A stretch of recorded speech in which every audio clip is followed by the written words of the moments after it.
Hello, everyone, and welcome to this NCBOLD session entitled Teach Like an Influencer.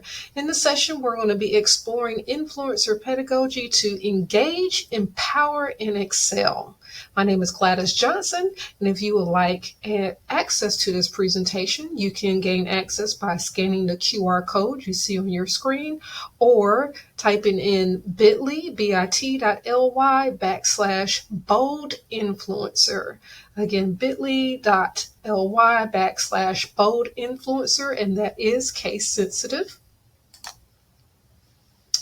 My name is Gladys Johnson. I am the Innovation and Strategic Development Facilitator in Cumberland County Schools in Fayetteville, North Carolina.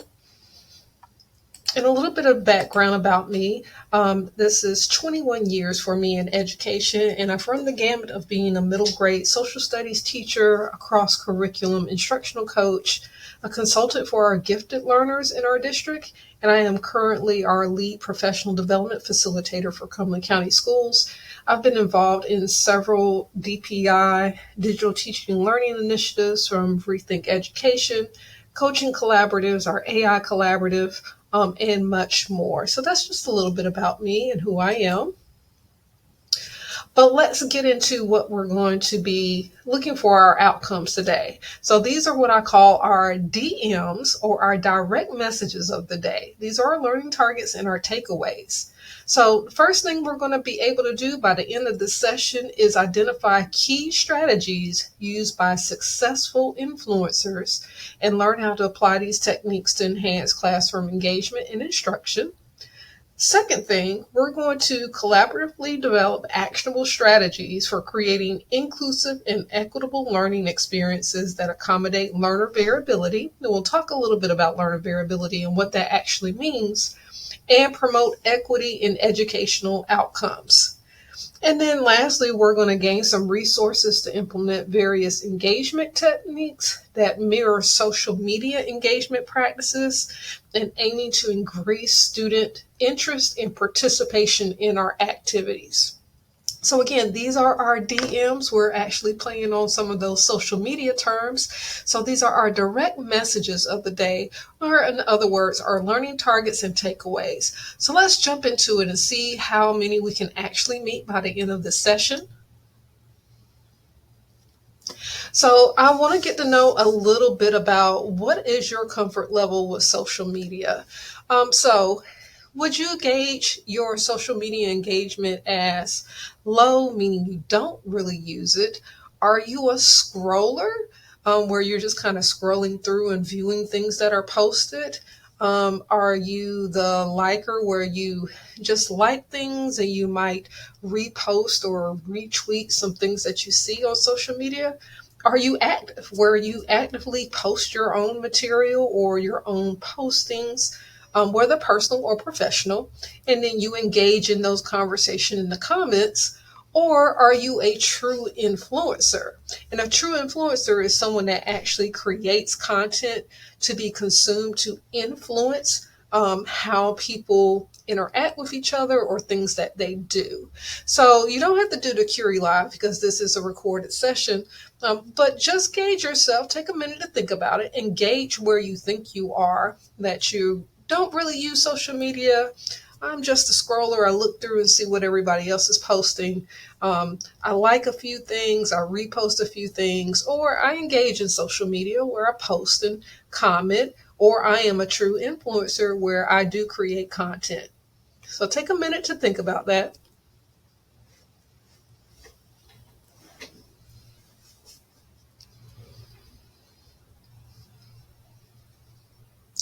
And just to get a feel for where our participants were during this session, a lot of people were kind of in the middle. So some people said I'm in between a scroller and a liker, and in between active.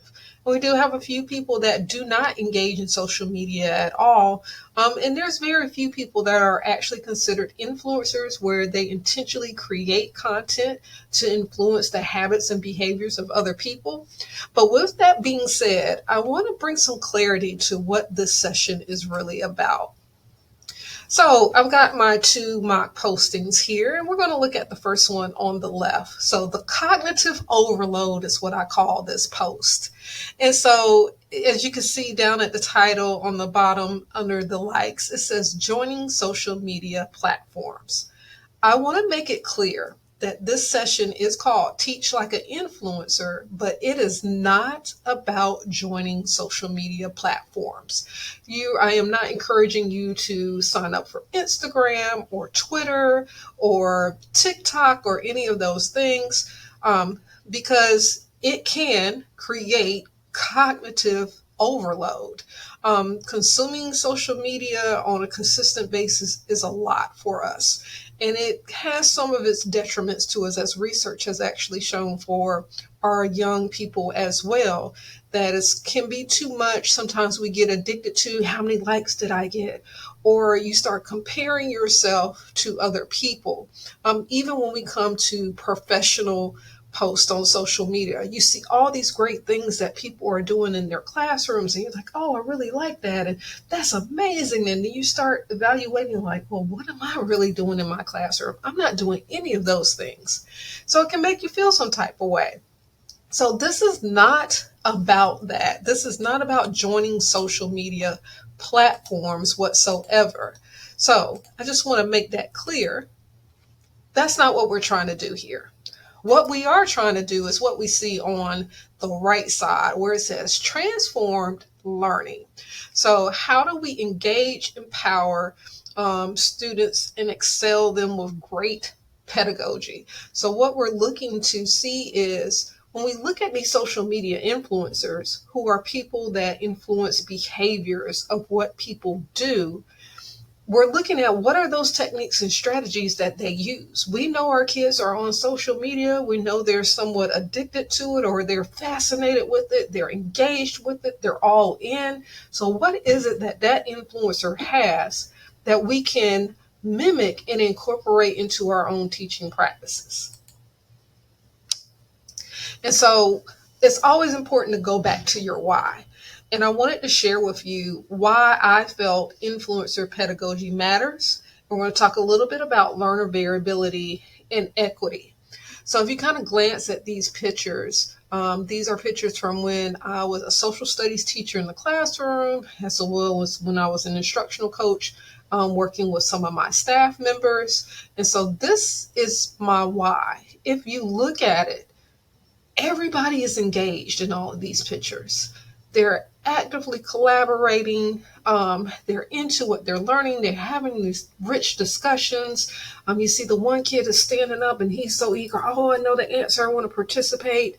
So this is my why. This is what I want to create, and this is what I want to help other people create within their classrooms and within their schools. And I have a vast diverse spectrum of learners in my classroom, or even with my staff when I was instructional coaching. So people come with different skill levels. People come in with different abilities. People come in with different background knowledge, but it didn't matter, because I used those strategies and techniques where everyone felt engaged, everyone felt challenged, and everybody felt successful by the end of a lesson. So when we think about influencers and what they do, they make us feel comfortable. They make us feel engaged, and it doesn't matter like what my starting point is. And so this is kind of my why. And when we look at it, I want us to think about learner variability and equity. And so I'm going to actually play this video called A Tale. And A Tale of $2 is a phenomenal story or proverb about equity and what it really means for us to be equitable, considering the different students that come to our classroom. So let's take a look.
Okay, very powerful video.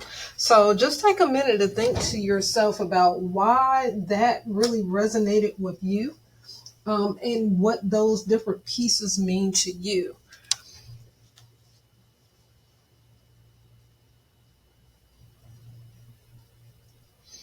And just my own self reflection, when I think about it again, I go back to my why and those different students. And so they come to me with different backgrounds and those with different opportunities and different socioeconomic backgrounds and the whole genre of everything, values, morals. But each of them have the same worth, whether it was the adults I was working with or it was the students that I was working with. And my expectation was that they would all succeed and they would all move forward and be successful no matter who they were. So that really spoke to my why, and what I did in the classroom and outside the classroom as an instructional coach. The other piece that we're going to talk just a little bit about is learner variability. And so what learner variability means is that we come to the table with different skill sets. And so actually attached to the presentation or linked to the presentation is a video of a TED Talk by Dr. Todd Rose called The Myth of Average. And we are very good with kind of categorizing our students in our schools, whether they're the low learners, there are bubble babies, there are high achievers, there are gifted students. But no matter what those labels are, everyone comes to the table with a different skill set. For example, I was a consultant for our gifted learners. But just because a student is labeled as gifted doesn't mean they're strong in all these different types of skills that they may need in order to progress within a skill set or an objective. So we look at this profile of the student on the left. So what learner variability means is, sometimes you're dealing with different skill sets: memory, language, knowledge, reading, vocabulary, curiosity, perceptual, cognitive, interest. And you can see this one student here, she has great memory. Her language skills are pretty good, and so is her background knowledge, extremely high. But her reading and her vocabulary skills are low, they're below average. But she's very curious. um, she has some good cognitive skills and interest. And so, what this means is she has a jagged profile, and we all have a jagged profile. There's things that we're stronger in, more so than other things, and our students come to the table the same way. So, my job as an influencer within the classroom is, how do I take this kid with a jagged profile and take in consideration their strengths and their weaknesses and appeal to them to build those areas up. So I know this student has great memory, they're very curious and have background knowledge. How can I link those things in to make them more interested and engaged in reading and vocabulary? And so this is kind of the why of why influencer pedagogy is important. You've got to understand your audience and who you're teaching, not just these flatline labels of bubble kids, middle kids, lower kids, higher kids, but really taking consideration the individuals in your classroom and how do you influence them based on their strengths, their needs, their skills, and their backgrounds. And this is a little bit more on learner variability if you're interested in kind of diving into the information about it. And so these are some things we need to understand. So in order for a student to progress through a skill, what is their mindset first? What is their disposition towards learning or the subject? We have a lot of students that come in and say, I'm just not good at math. Well, that's the first hurdle we have to get over. Even if they have strong skills in certain areas, we've got to change that mindset first that no, you might not be that good at it yet, or there might just be pieces you don't understand. So shifting that learner's mindset and then tapping into, well, what are they interested in? What are their learning modalities? Those types of things. And are they having the opportunity to collaborate and cooperate with other students in the environment, learning environment? And again, are we meeting those needs and being respectful of the identities of the students within our classrooms?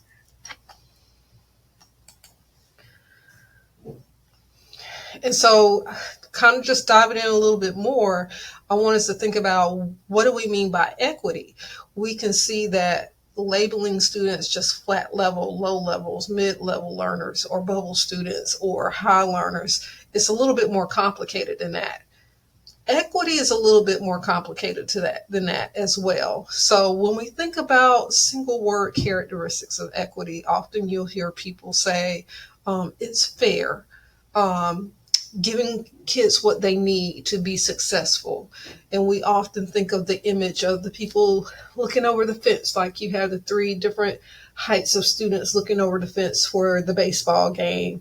And at first, none of them can see except the tall student. And then equal means giving them all the same level box to stand on. But that still doesn't help because everybody still can't see the game. And then equity would be giving them the size box they need to be able to see the game.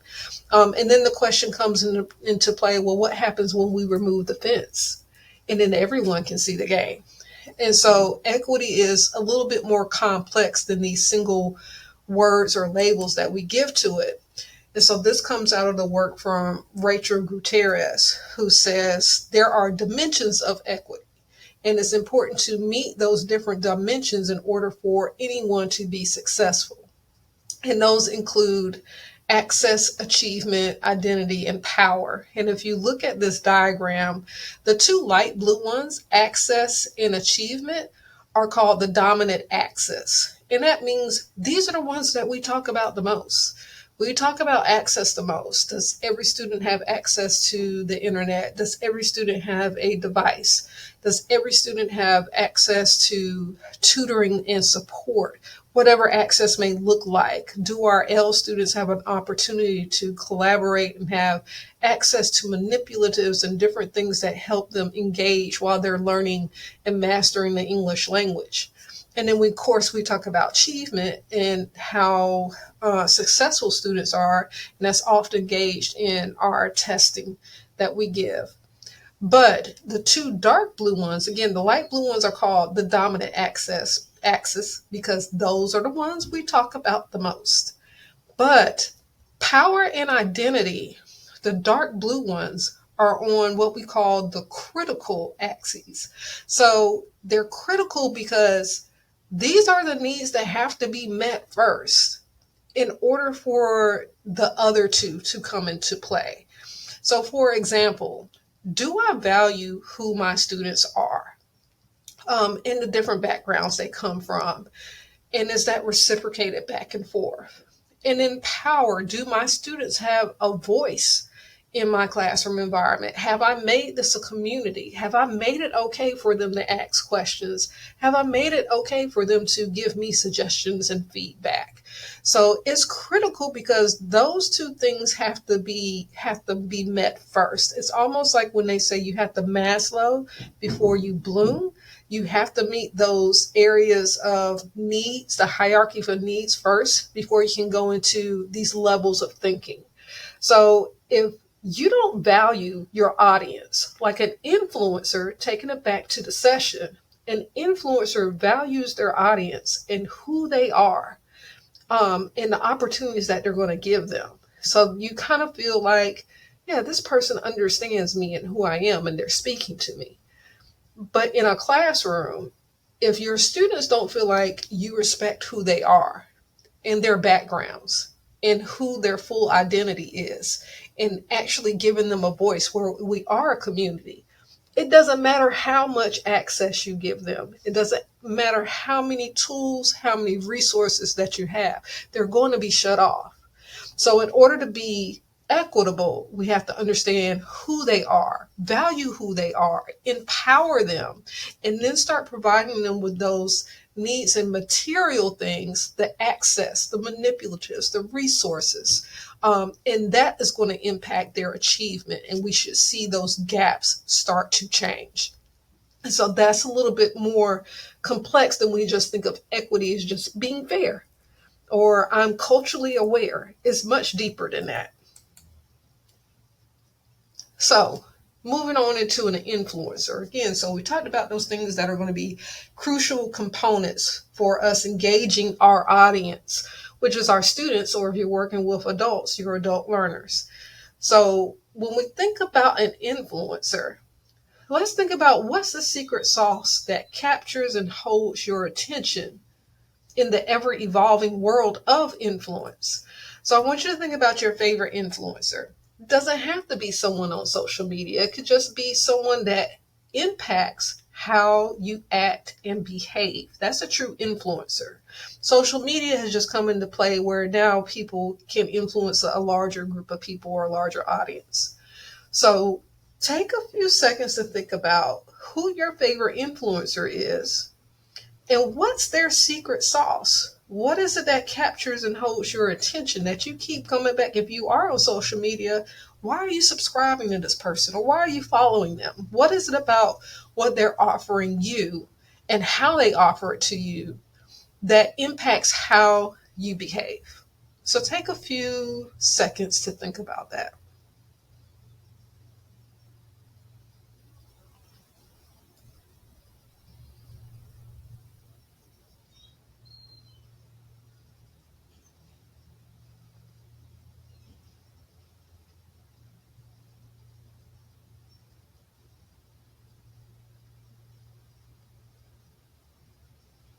Now, once we thought about it, a lot of things that came up and were reoccurring is the person is relatable.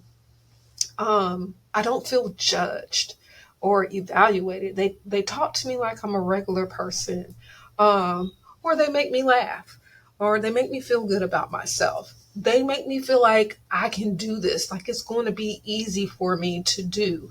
It might take a little bit of work, but they simplify it for me. So those are some of the things that are the secret sauce. I've heard a lot of what they provide is relevant. And then we've definitely heard that in education. Are you providing things that are relevant, relatable, timely, encouraging, especially if you're following people like how to eat right or how to be healthy and those types of things. And they encourage you, stay consistent, keep doing what you're doing. So those are just a few things that I've heard come up about the secret sauce that captures and holds people's attention.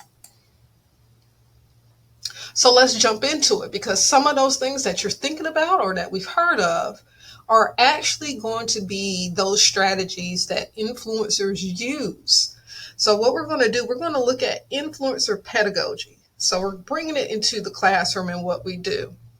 So we're going to look at 4 strategies that parallel great instructional practices.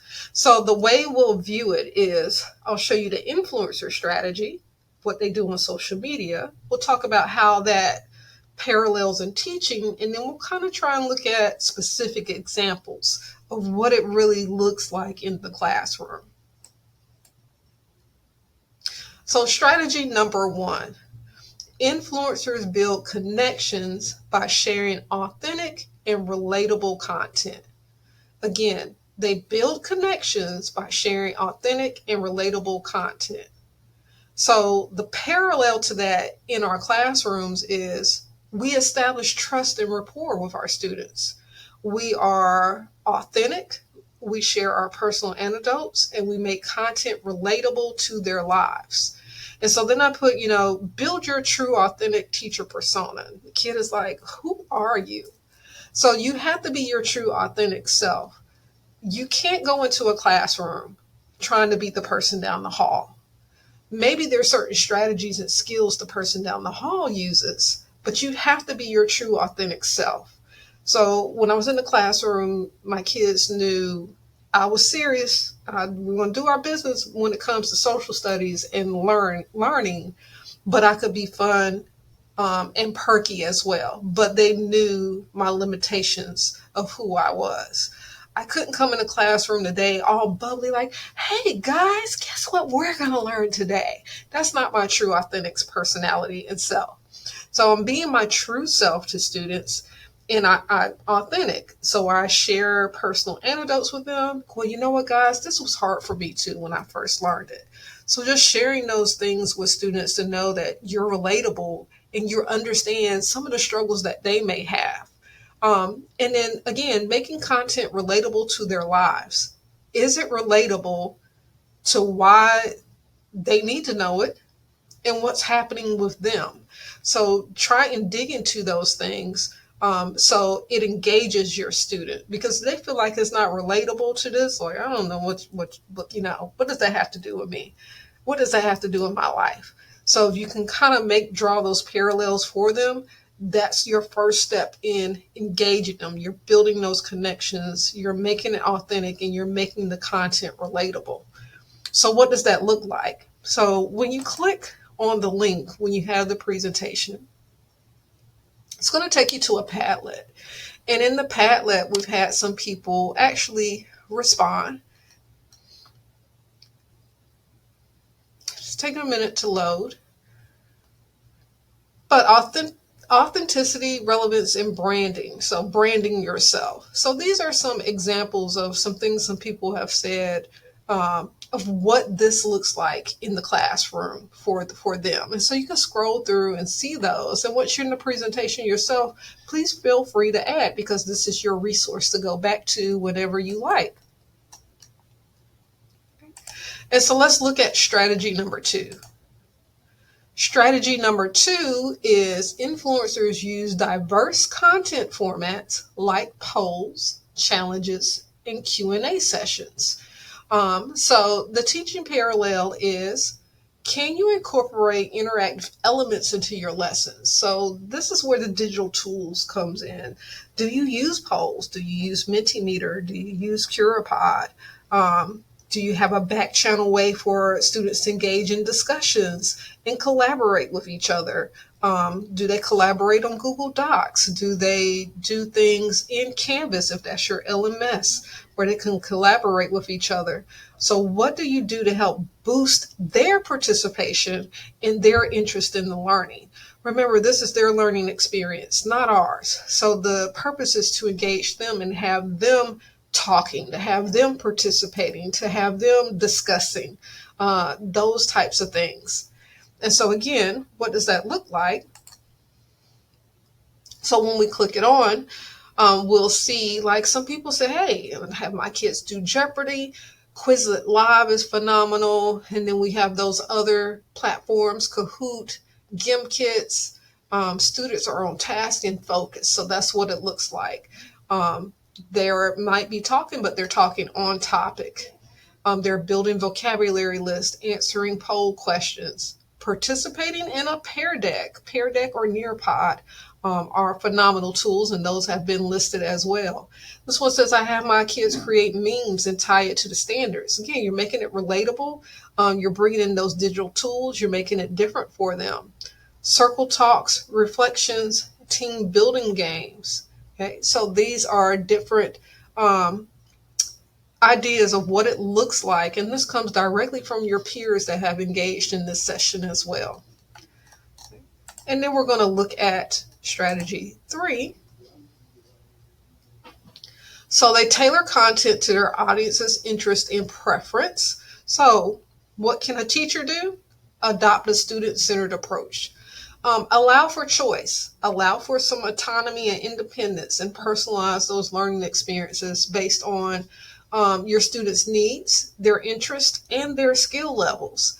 And so the more we do that, the more they're going to be engaged into what we're doing. it is deflating for a kid to receive something where there's just no choice. I'm really good at writing song lyrics, but I got to write this paper or I got to do this PowerPoint presentation. And that's just not my jam. So, how are we kind of tapping into those things that are their strengths and their interests, where they can still show mastery or demonstrate proficiency of a skill? So, allowing that choice and autonomy, personalizing learning for their experiences. For example, do you use hyperdocs and where students can engage in material and standards from the level that they are at? So it gives them a pathway to learning and mastering a standard, but it's rigorous and challenging for the level that they are on. Where the pathway for a different student might be a little bit more challenging and a little bit more in depth, but that's what they're ready for. And so, again, some examples of what that looks like. So, student-centered approach, and then you can see from your peers some of those things that they've added in. And so we are going to go to strategy number 4. Influencers actively engage with their audience through comments and feedback.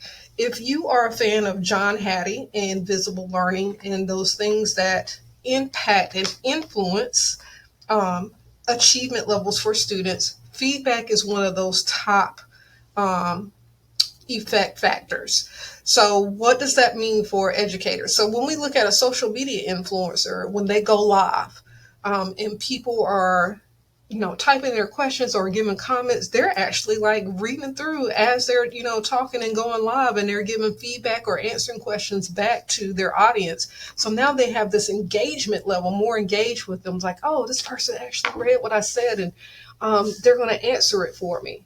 So are we encouraging student participation and providing constructive feedback, not just that's the right answer or that's not the right answer? Are we saying, tell me what your train of thinking was for that? How did you get to that conclusion?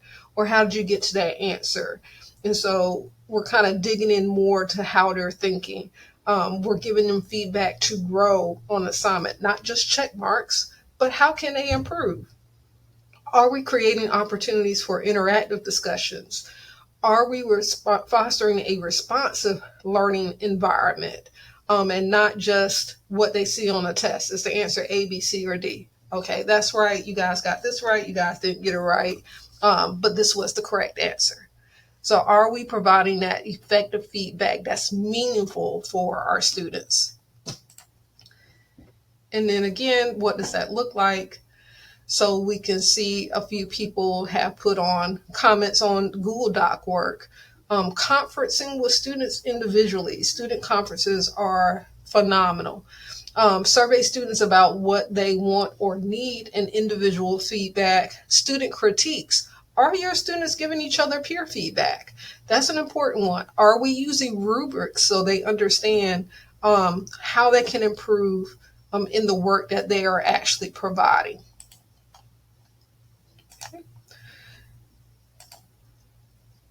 And so then I've also provided you a link to some influencers to follow.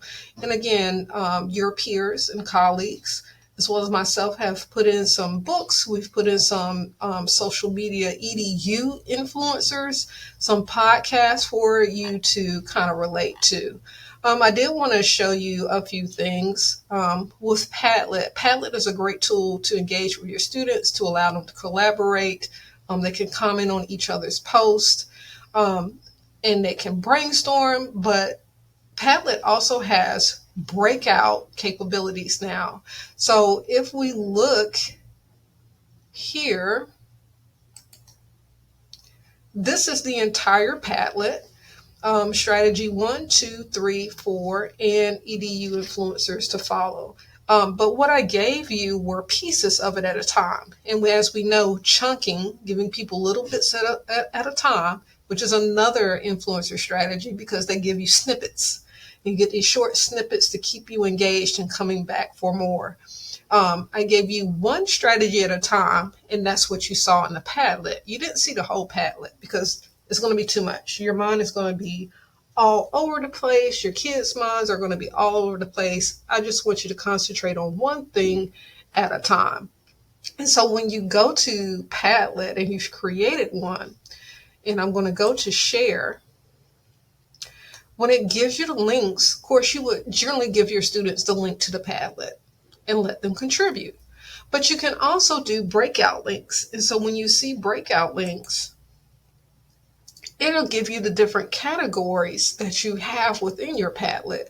So now I can chunk it. I have the ability to chunk and say, group one, I want group one to discuss the effects of policies prior to the American Revolution. So I want to copy that link to that one column, and that's all I want you guys to collaborate. And then I want my next group to collaborate on what were the outcomes, what were the economic and social outcomes of the American Revolution or events in the American Revolution. And so they're going to focus on that piece. I'll give students a different one, no matter how many different columns I have. So they're focused on just their one particular piece. Then we can come back and look at it as a group and say, hey, what connections can we make between all of these things after we've seen all these things? It's almost like jigsawing it in a Padlet as well. So that's a strategy that you could use in your classroom. Again, you're going back to that engaging content format. So this is a little bit different than just saying, here's the article, you read this section, but now we're engaging with the tool, a collaborative tool on the internet that students can use as well.